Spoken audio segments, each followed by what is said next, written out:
Hey guys, welcome to Flat Top King. Hey, today we made a Mexican chicken in the crock pot inspired by a local restaurant. We also made our homemade tortillas. You guys want to see how we make this cheesy chicken quesadilla? You guys watch this. Alrighty, welcome to our very first crock pot edition recipe. This has actually spurred the idea for what we're doing today. As you guys know, my kids and wife typically don't like a lot of spice. Having two young teenage daughters, they're very particular and picky about what they eat. So we try to versify and give them as much variety as possible. So maybe something sticks, like throwing a noodle on the wall. And every once in a while they surprise you. Today is no different. We have a local Mexican restaurant and they absolutely love their chicken quesadilla. So the more we go, the more they have it. I'm like, it can't be that good. So I tried it. I'm like, dang, it's pretty good. It's different. And this is what I want to say, and this is what I've preached even before I started YouTube. There are so many different ways and methods and ideologies out there about what to make, what to use, and how to do it.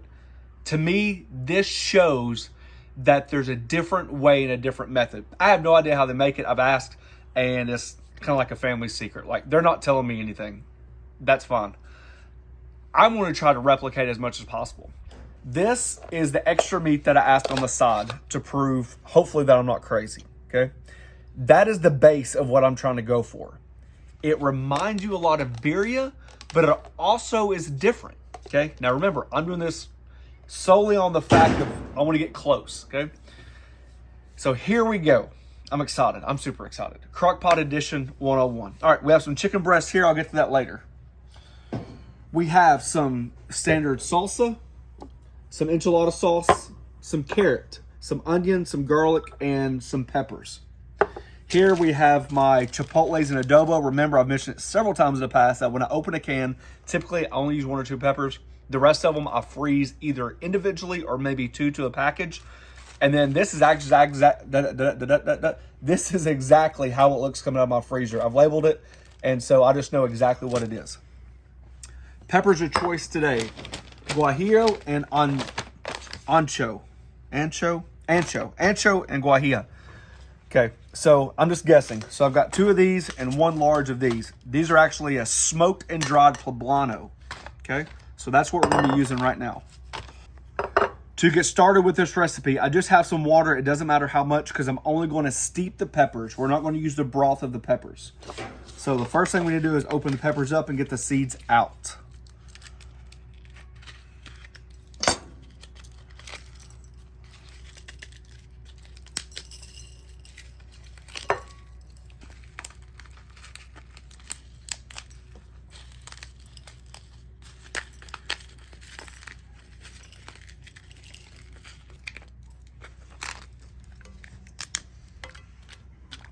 We're going to let this steep for about 15-20 minutes. Just let those peppers soften up. And then when they are ready to come out, we will start the rest of the video. All right, so our peppers have steeped. And we're just going to take those out. Remember, we're not saving that liquid. You made the comment off camera that it smells raisiny. And that's exactly what we thought that when we tasted it. That's exactly what we said. This has got some similar notes when we did the birria, okay? All right, so to that, we're gonna add, I'm only guessing here, about a half a can of enchilada sauce. I have no clue, but we can always add or take away. So I'm just looking about half a can. And then 2 chipotle fulls of chipotles and adobo with sauce. That was actually 3, so there's 2 in there. Okay. Might as well go and add the garlic. And to that, we're just going to puree this up.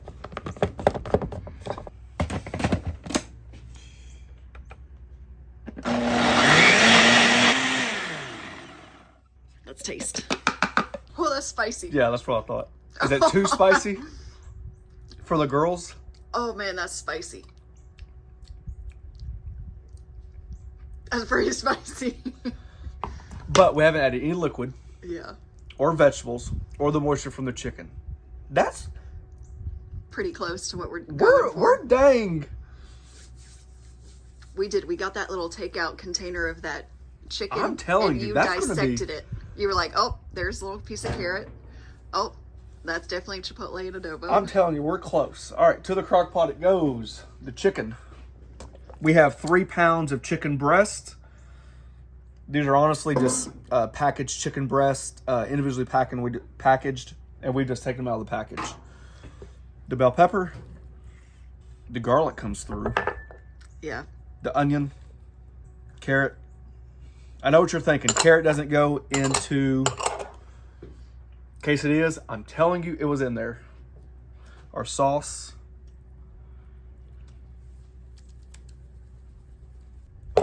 And then I am going to guesstimate as well.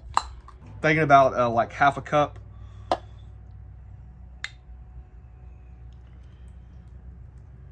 And that right there is going to do it. It's going to create its own stock. Then it's going to stew. So we're going to put the lid on it, turn it on high for a few hours. Then I'm going to break it down on low. We're going to put it inside because it's 25 degrees outside. I know people like to argue with me.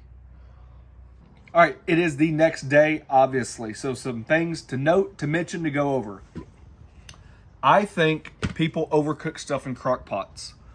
I'm standing my ground and I'll stand firm to it. Just because you can put it on high or low for 8, 10, 12 hours, I'm telling you, a lot of stuff can overcook. We had our chicken breast in the crock pot just for 3 hours. Now, granted, you got to take a lot of things in consideration. These are probably a lot smaller than those fat, big old chicken breasts that you would get. So maybe if you cut those in half. But this is what we're left with. We had it on for 3 hours on high. I mixed it up a little bit. And then I just turned it off, let the lid stay on there, let it cool down for an hour. So this is what we're left with. So what I'm going to do now, I'm going to take the cold chicken breast out because I can just warm these up. You can warm them up back in the crock pot. You could have done this, honestly, when you're letting the sauce cool. I just think letting it rest overnight just maybe impart a little bit more flavor. Now that I've got the chicken out, this is what we're left with. Nice, chunky sauce, okay? So, talk about the flavor profile really quick, because that's the whole point of this video, is trying to mimic something that my kids like. The flavor part, would you say, is there? The problem is the heat. This is very spicy for the girls. It's a hair spicy for us. That salsa that we added, we knew right away that salsa was spicy for this, along with the chipotles and adobo. But what we're going to do is just shred up their chicken, keep it to the side, and then we'll shred the rest of the chicken. I'm going to reduce this down, and then I'm going to blend it up, and then this is going to be the sauce for the chicken, and we can go ahead with the video. I think it's going to be a great sauce for most people, so just be careful that once you add your chipotles and adobo, or your salsa, if you like it on the mild side, that once this reduces, it condenses, and the heat does pick up a little bit. So just tit for tat. But that's Mexican chicken in a crock pot 101. And I think for what it came out for, that is fantastic stuff. Now that our chicken's shredded up, we got our sauce reducing. And now I'm just going to add the chicken back to the sauce. Just keep it like on a low temperature. Let all these ingredients come together. And then this will be perfect while we make our homemade tortillas. Talking about quesadillas, talking about probably the second most important, or even the most important part of reason why I think the girls like it so much. And honestly, I can see why. After tasting store-bought and versus homemade, which the restaurant locally here makes homemade flour tortillas, I definitely think it ups the game. We made beef tallow homemade flour tortillas in the past. That was my first time ever doing it. And so today we're just gonna use butter, and this is the idea. I told you I got my new mixer. It's got this little dough attachment. So we're gonna make it in our little handy dandy thing. Woo, now it's starting to sleep. That's hail or ice. 5 cups of flour. Try to get most of it in the container. Yeah. It'll probably help your recipe. Just some room temperature butter that we just now brung outside. So this is not 27 degrees. And we need some hot water.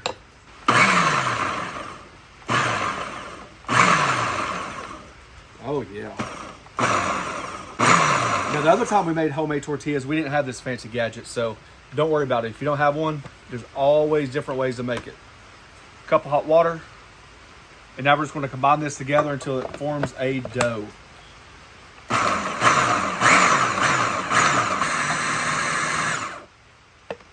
Boy, that was easy. Oh, yeah. Light work today. Oh, that's a good feeling dough, too. It's important to let your dough rest, so we're going to let it rest for about 20 minutes. So in that 20 minutes, we will be able to turn on a griddle, get it hot, and get everything out here that we need to get.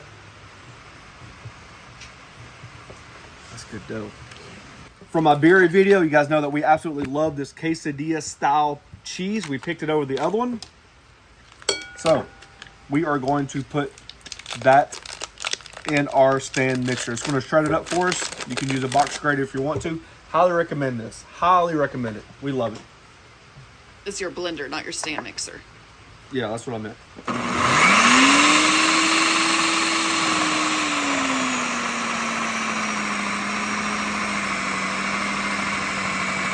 Oh yeah, look at that. That is absolutely fantastic. It's a lot of cheese too. I think that'll be enough. This cheese is awesome. Yeah, I like it. It's super good. So it occurred to me before we even roll these out. We've got two methods. The one method is to roll it out, put the flour tortilla on the griddle, and then when you flip it, you can add all your ingredients and have a fresh quesadilla like that. I highly doubt that's how it's supposed to be done, but that is an option that I'm going to show. And the second option I think is more traditional, where you make the tortillas, we'll house them in our tortilla houser, little pocket thing, and then we'll make the quesadilla after they've already been cooked on both sides. It'll be interesting to find out to see if the first application is significantly different than the second one. Those are some big words. Let's roll some tortillas. Looking for about 16 balls. We might go 8 on one of them. So there's 2, 4, 8, maybe 8 balls. Set that to the side just for now. Let's play around. We have a tortilla press. You can't use those on flour. Oh, why? I don't know. That's what they told me. My guess is because the gluten. Corn doesn't probably have the gluten, like the stretch in it. And so when you press it out, it's probably easier to press. But people press out pizza dough. Somebody told me that one time, because I mentioned that. Thin is the name of the game, and you're just looking to rotate it several times. Try to get it around. Honestly, I'm not a quesadilla or tortilla police. If you have fun doing them, I know for a fact that when people made them in the past, they really, really, really, really liked them. When they made our beef tallow ones? Yeah. Yeah. We have our griddle on pretty high. And let's see what happens for the first one. See if I've learned anything. Just give you an idea for the temp, we just shot our IR gun. It's about 450 to 475, give or take.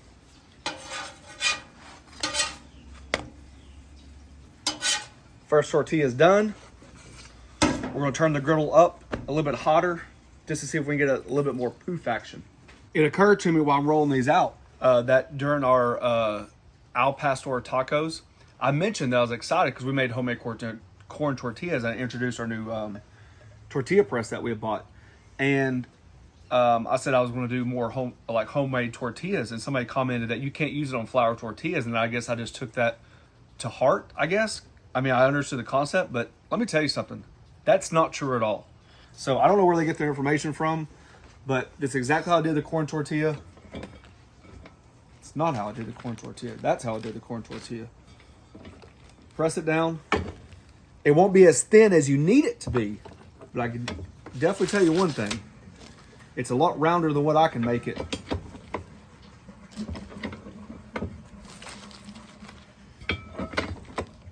But at least it gets you in the neighborhood of getting a round tortilla. And that is definitely one of my struggles. So if you guys have bought this because of my recommendation for the corn tortillas, now you're getting definitely more money's worth. Then I'll just take this out. Now you can put this right on the griddle if you wanted to. It's a little thick for what we're doing. Then I just took my roller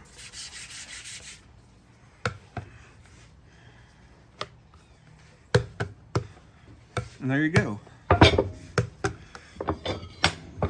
And it gives you kind of like a guideline to stay in because it's already round. So I would recommend it. That's for dang sure, especially if you're going to do it often.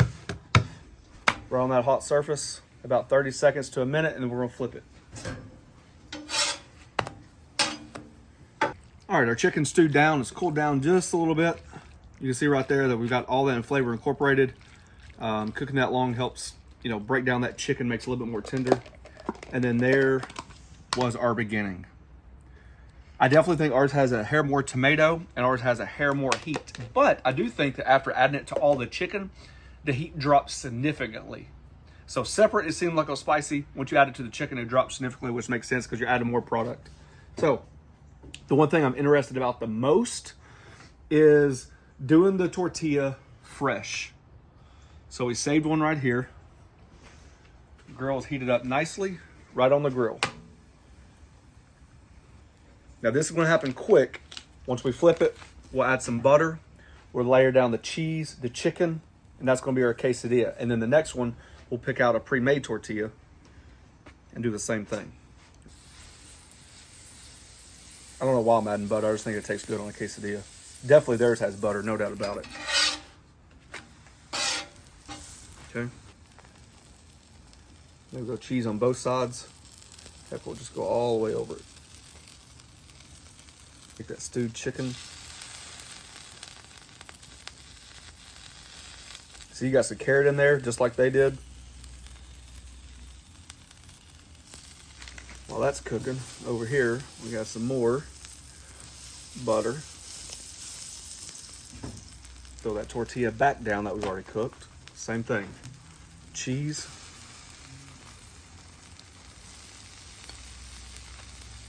Let's go ahead and flip this one.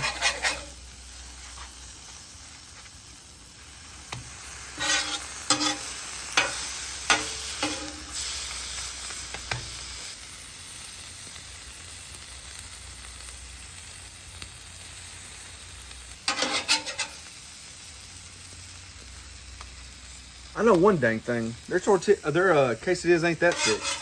Holy smokes.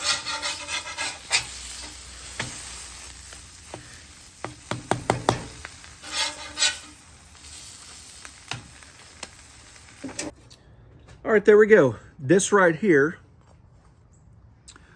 is the one that the tortilla was raw. And this right here is the one where we cooked the tortilla and then added the cheese and the chicken and then recooked it, okay?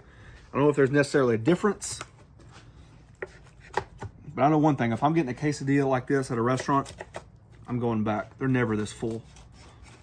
Good thing about cooking at home. Can we also talk about how much that restaurant that we're trying to replicate charges for one quesadilla? Fair. $17. That's fair. And it doesn't look like this.